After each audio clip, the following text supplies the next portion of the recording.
O tema da mensagem é: você reflete aquilo que contempla. Não tenha medo do monte. Amém? Êxodo capítulo número 3, versículo 5. Ele, aqui é Deus falando com Moisés da sarça. E Deus disse, e ele disse: não te aproximes até aqui. Tira tuas sandálias dos teus pés. Porque o lugar em que estás é terra. Agora abra Êxodo 20, do 18 ao 21. Lemos o chamado de Deus para Moisés quando ele pastoreava as ovelhas do seu sogro Jetro. E aí Deus aparece da sarça, você já conhece essa história. Agora vamos ler Êxodo capítulo de número 20, do 18 ao 21. Aqui Moisés está no monte ou descendo do monte, depois que ele recebe as instruções de Deus e os 10 mandamentos, tá bom? Êxodo capítulo 20, do 18 ao 21. E todo o povo viu os trovões e os relâmpagos e o barulho da trombeta e o monte fumegando. E quando o povo viu isto, apartou-se e ficou de longe. Vamos ler o 19 e o 20? 19. E disseram a Moisés: fala tu conosco, e ouviremos. Mas não permita que Deus fale conosco, para que não morramos. E disse Moisés: não temais, pois Deus veio para os provar, e para que o seu temor esteja diante de vós, para que não pequeis. Agora vamos ler Êxodo 34. Êxodo 34. Ah, Jesus.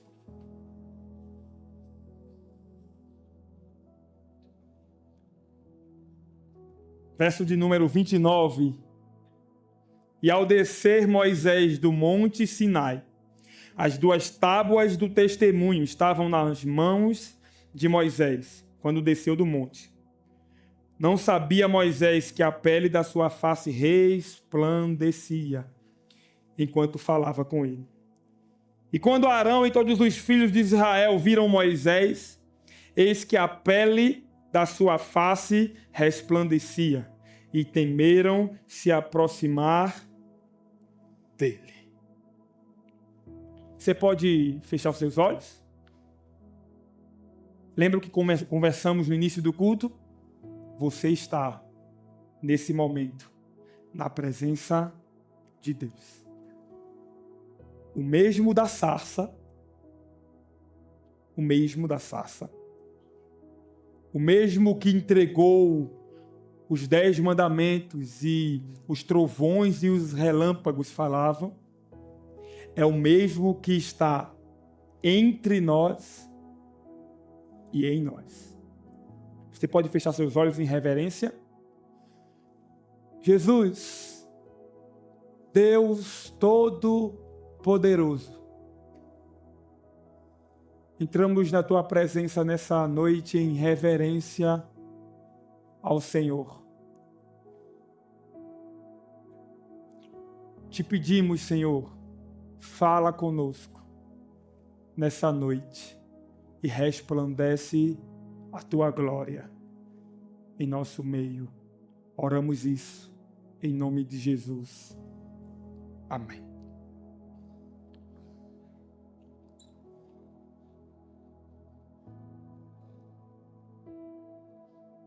Deixa eu recapitular com você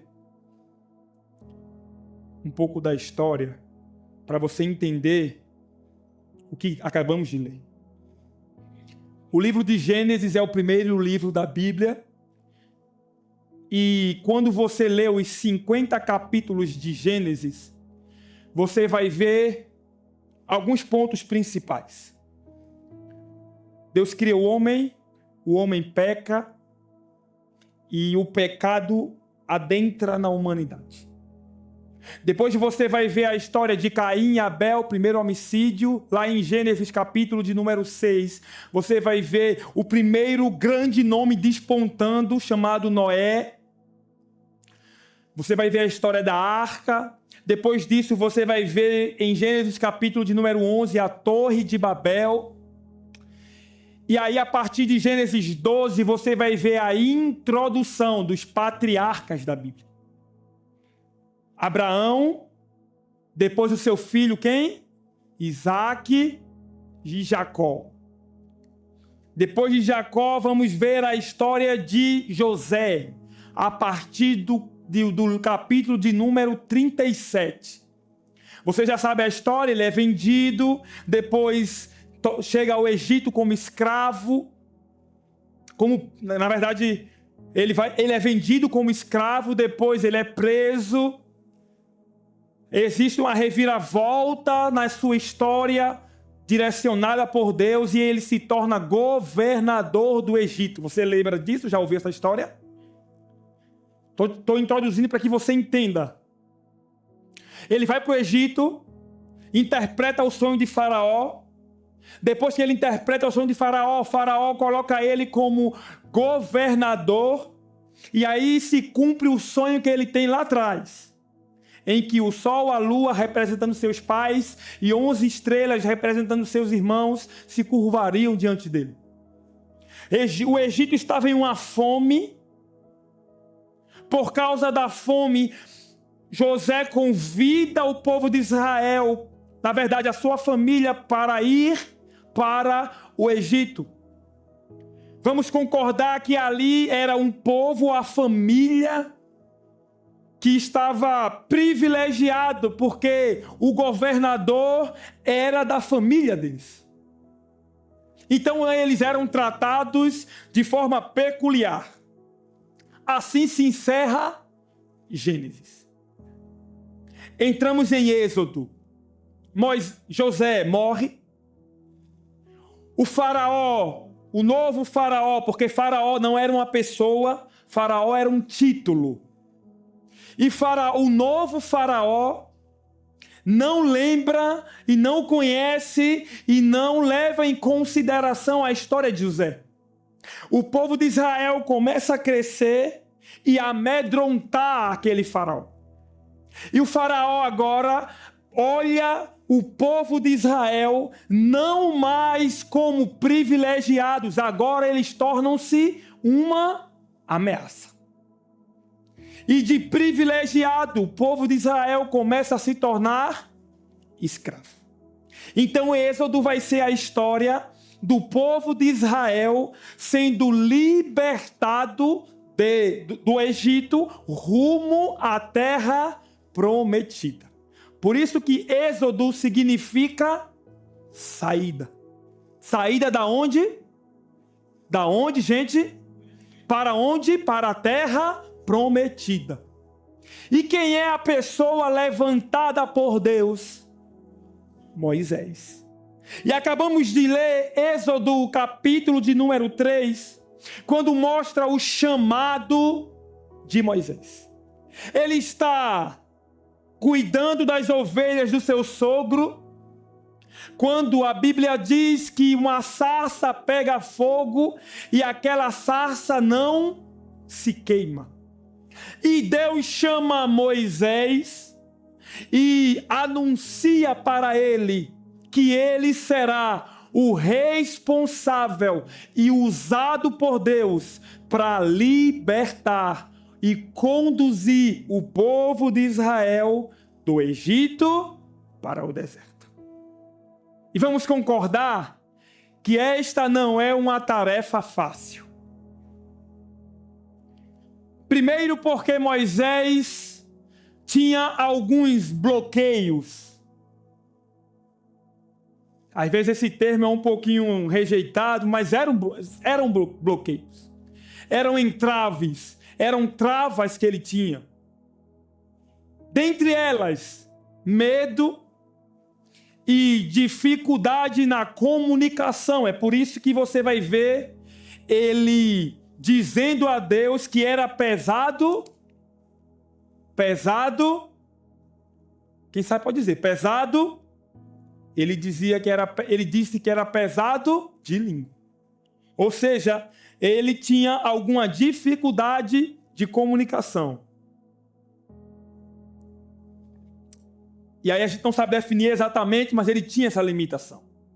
Só que é interessante porque ele é pesado de língua para conduzir o povo, mas não é pesado de língua para convencer Deus que ele não é o suficiente. Porque Deus começa a dizer a ele, você foi chamado. E ele diz, não, Senhor, eu não. Não é melhor Arão, não. Eu chamei você. Senhor, mas é eu mesmo? Porque às vezes a gente é pesado de língua para umas coisas, né?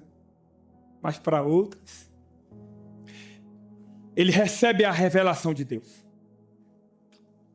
E você já parou para pensar que a primeira vez que Moisés ouve a Deus é a revelação de um Deus em que a sarça pegava fogo e essa sarça não queimava. E eu imagino Moisés olhando aquilo, muito provavelmente, na verdade, com certeza, ele já ouvia as histórias de Deus se revelando a Abraão, a Isaac, a Jacó.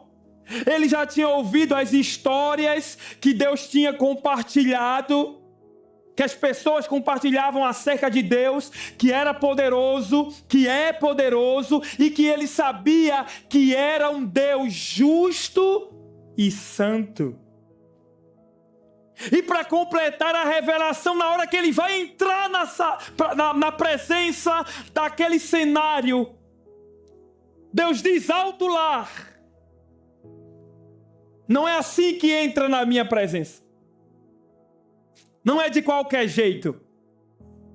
Tira essas sandálias, representando e mostrando a Moisés que aquele lugar era a terra santa, não por causa da terra, mas por causa da presença de Deus. Passa-se a história, e o assunto não é esse. Ele recebe a revelação, e aí começa a história de Moisés.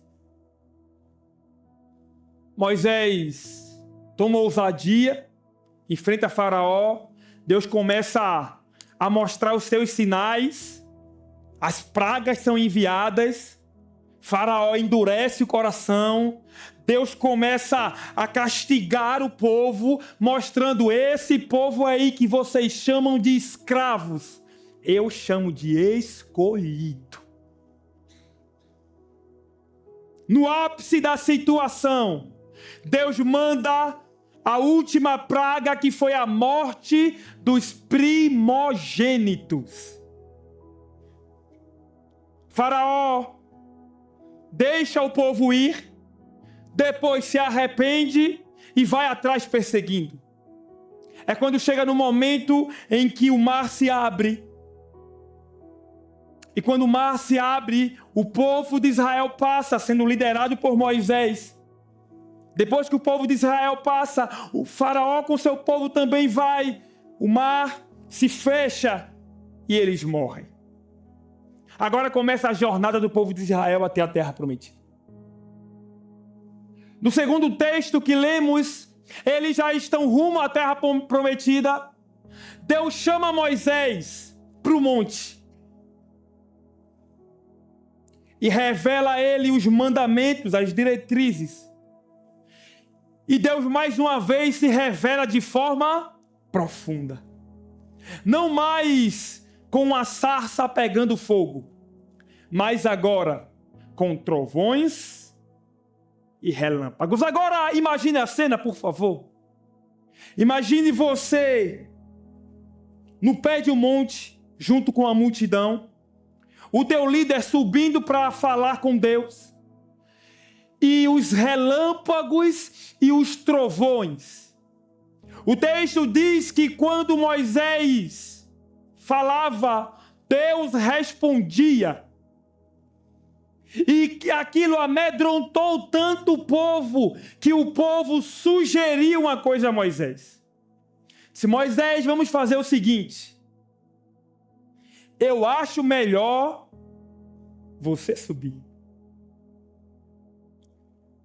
Eu acho melhor, Moisés, você falar com Deus. Você fala com Deus e passa para a gente o recado. Porque nós estamos com medo. No terceiro texto,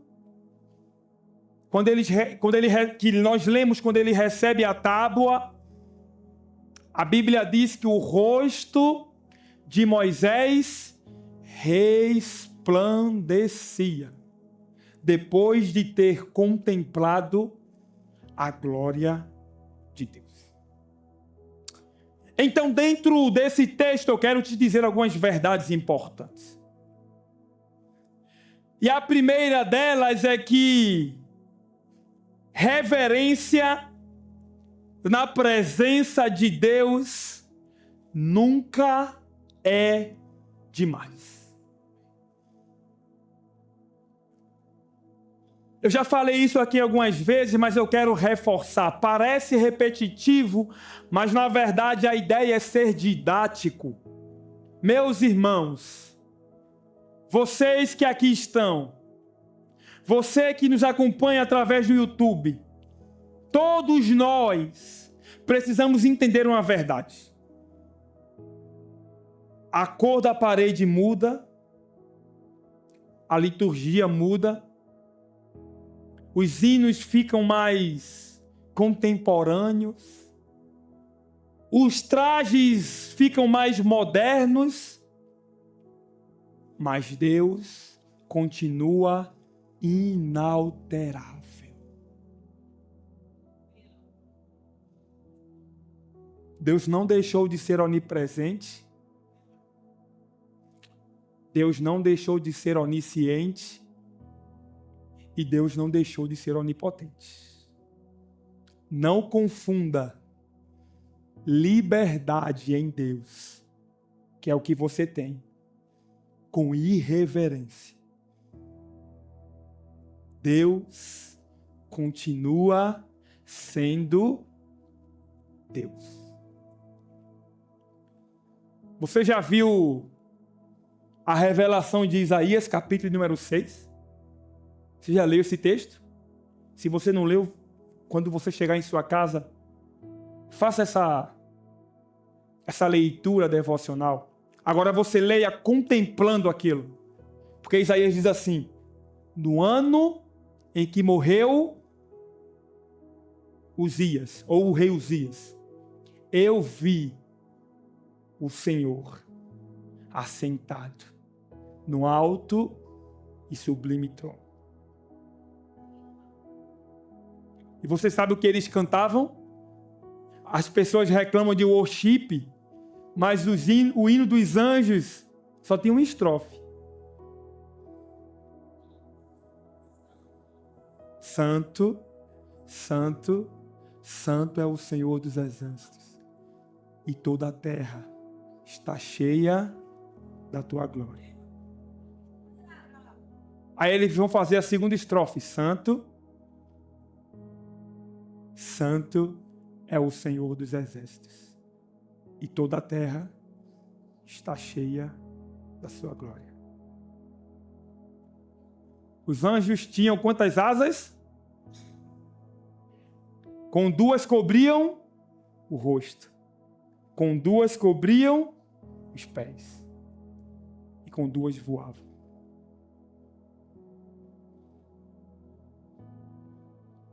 Ah, pastor, mas isso aí é no Antigo Testamento, pastor. O senhor está desatualizado. Você já leu Atos capítulo 5? Anote depois aí para você ler. Ananias e Safira. A igreja foi tomada de uma generosidade. As pessoas começaram a vender tudo o que tinha e entregar. Ananias e Safira, na sua casa, começam a fazer um projeto. Nós queremos parecer piedosos, mas nós não queremos ser piedosos. Parece você às vezes, né? Eu quero ser piedoso, quero parecer ser piedoso. Eu quero fazer o que Barnabé faz. Ou eu quero parecer quem Barnabé parece que é. Mas eu não quero fazer o que Barnabé faz.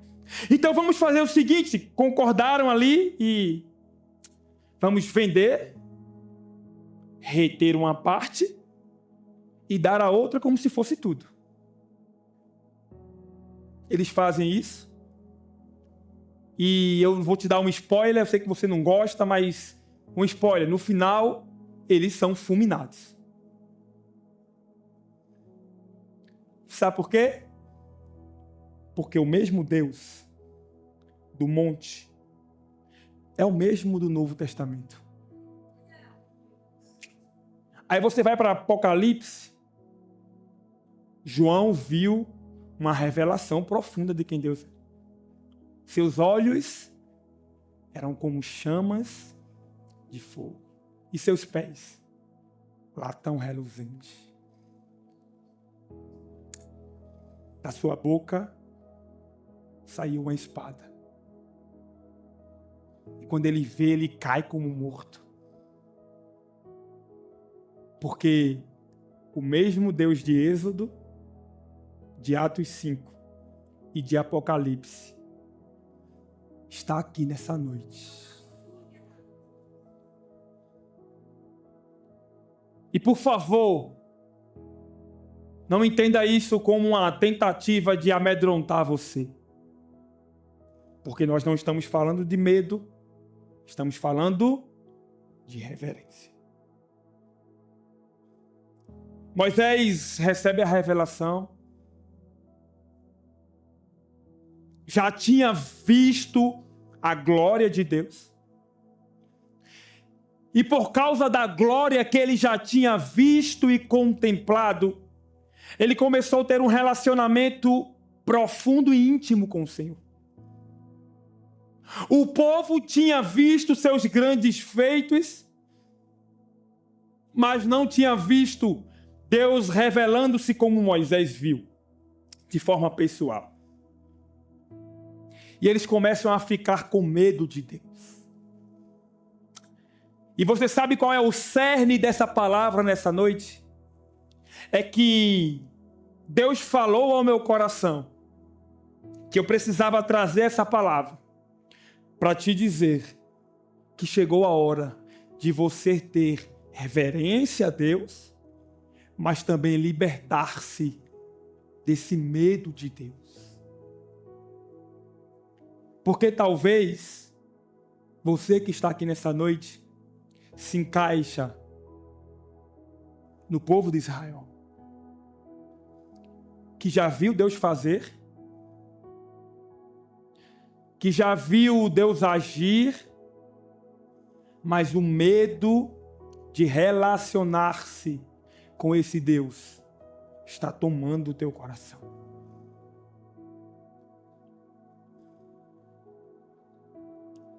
Mas é impossível, meus irmãos, se relacionar com Deus sem reverência e com medo. E eu sei que é uma linha muito difícil de definir. E o que é que me assusta é que Deus se revela dessa forma. E o fato de Deus estar entre o povo ou agindo no povo faz o povo temer. Mas aí quando vamos para o Novo Testamento, Jesus diz, eu vou, mas eu enviarei outro, o Consolador. E quando o Espírito Santo vem, a Bíblia revela que Deus não estará mais entre nós. Deus estará agora em nós. Ou seja, Deus não está mais no monte. Deus não vai falar mais do meio da sarça especificamente. Mas quando você reconhece que Jesus é o teu único e suficiente Salvador, Ele agora mora em você.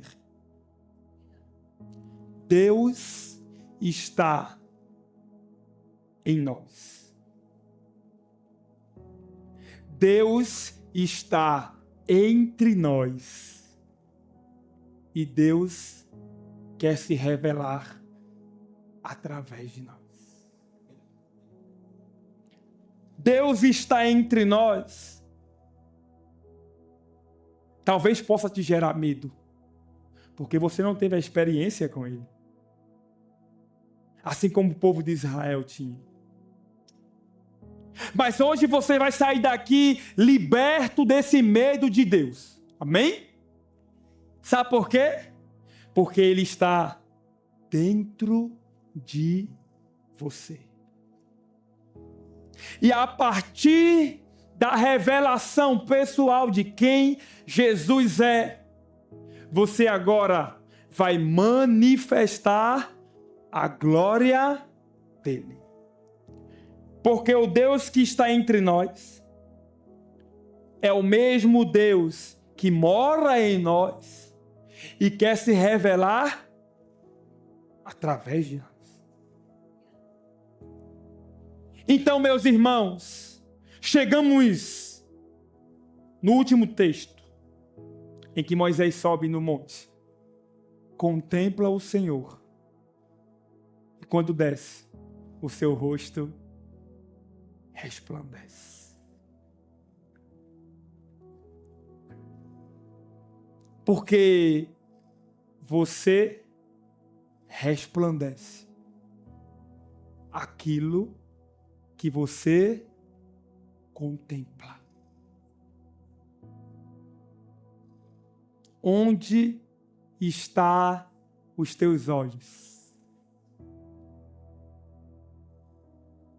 Onde está os nossos olhos?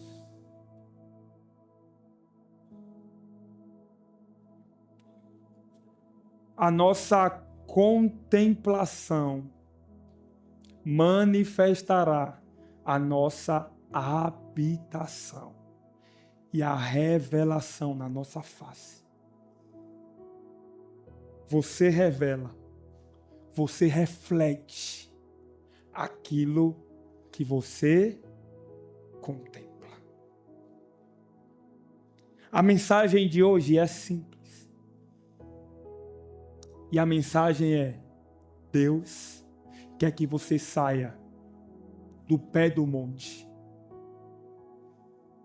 Eu sei que existem algumas verdades que para o pastor é difícil falar. E aqui vai uma delas. Eu não sou o teu substituto na presença de Deus. Amo a sua vida. Oro por vocês todos os dias. Intercedo, me coloco no lugar da brecha. Me coloco na brecha no seu lugar. Mas eu não entro na presença de Deus representando você.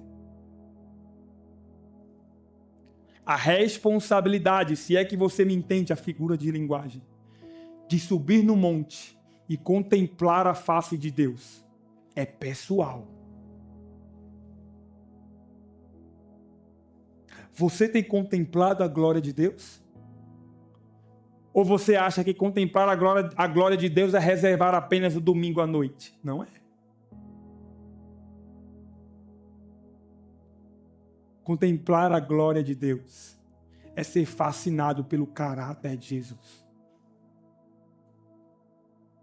Ontem, no Seminário Carisma, nós estávamos falando sobre oração. E um dos tópicos da aula, nós refletimos sobre a seguinte questão. Você sabe que Deus é amor? Não é pegadinha não, gente. Você sabe que Deus é amor? Você sabe que Deus é justo? Você sabe que Deus é bondoso, misericordioso, fiel. Mas você sabe disso do pé do monte ou contemplando com os teus olhos? Você sabe disso do pé do YouTube ou contemplando no teu coração? Quantas vezes você pegou a Bíblia e foi constrangido com o caráter de Deus? Quantas vezes você pegou um texto das Escrituras e começou a ler e Deus começou a falar no teu coração sobre o traço do seu caráter?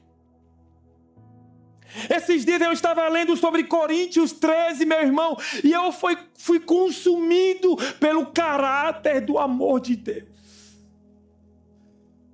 Porque Deus é amor, mas você precisa saber que Deus é amor, não pelo pregador do Reels que você vê de 1 minuto, não pelo YouTube quando você coloca, quando está fazendo alguma tarefa, mas quando o próprio Deus se revela para você, quando você lê João 3,16 e salta aos teus olhos e você vê, porque Deus amou o mundo de tal maneira que deu o seu Filho unigênito, para que todo aquele que nele crê não pereça, mas tenha vida eterna.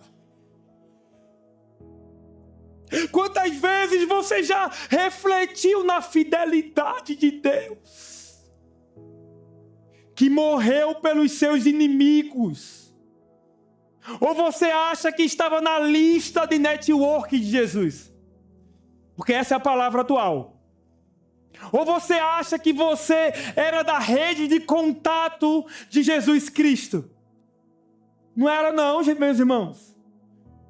Colossenses vai dizer que você era inimigo de Deus. E aí ele diz que nós temos paz com Deus, graças a nosso Senhor e Salvador Jesus Cristo. Você já parou para pensar no tamanho da misericórdia de Deus? Nunca te assustou isso? Meu irmão, nós iríamos para o inferno. Esse era o nosso lugar. Mas aí Cristo morre na cruz do Calvário. Você já contemplou a crucificação de Jesus? Você já leu com os olhos espirituais aquilo? Gente, aquela passagem precisa constranger o teu coração. Mas a única coisa que você contempla é o reflexo do rosto de alguém. Nada contra. Por favor, não me interprete mal. Porque eu estou aqui, meus irmãos que ministram estão aqui, os líderes de G6 estão aqui para refletir mesmo a glória de Deus. Mas você também pode ser um canal e contemplar a glória de Deus. De qualquer jeito, também não posso te enganar. De qualquer forma, exige renúncia demais. Mas Moisés precisava colocar o véu no rosto. Mas a Bíblia diz que Jesus rasgou o véu. E você tem livre acesso com Deus. Queria que você ficasse de pé em nome de Jesus.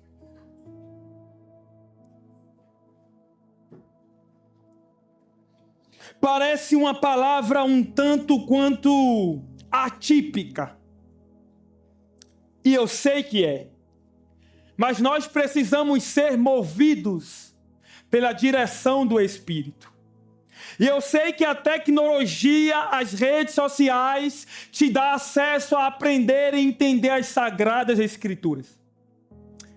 Mas eu senti muito profundamente em meu coração compartilhar essa palavra. Eu tenho certeza que pelo menos alguém está aqui e precisa ouvir isso.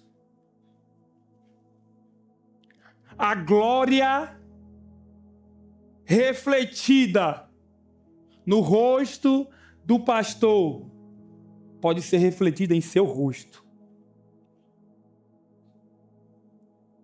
O monte, se é que você me entende a figura de linguagem, o monte que o teu líder de GC sobe, e quando ele desce, ele mergulha e compartilha do poder, também está disponível. Parece que está se criando uma cultura, e eu sei que é difícil para você ouvir isso, de uma religiosidade que o pastor, a liderança, tem uma intimidade maior com Deus. Mentira! Estão enganando você. Deus está aqui nessa noite para te dizer: o Deus do pastor Marcos, o Deus de Moisés, o Deus da sarça, o Deus dos relâmpagos, o Deus que apareceu para Paulo no caminho de Damasco, está aqui nessa noite se revelando para você. E a pergunta dele é: você está disponível? O véu do templo foi rasgado para que todos pudessem subir no monte. E se você esquecer tudo o que foi dito, assista a pregação de novo. Mas se você esquecer tudo o que foi dito, lembre-se que Deus está te chamando para sair do pé do monte. E que você entenda que os relâmpagos, os trovões, a sarça fumegando, não é Deus tentando te assustar, mas revelar-se a você. Eu quero convidar você a fechar os seus olhos e a partir de agora escalar essa montanha rumo à presença de Deus.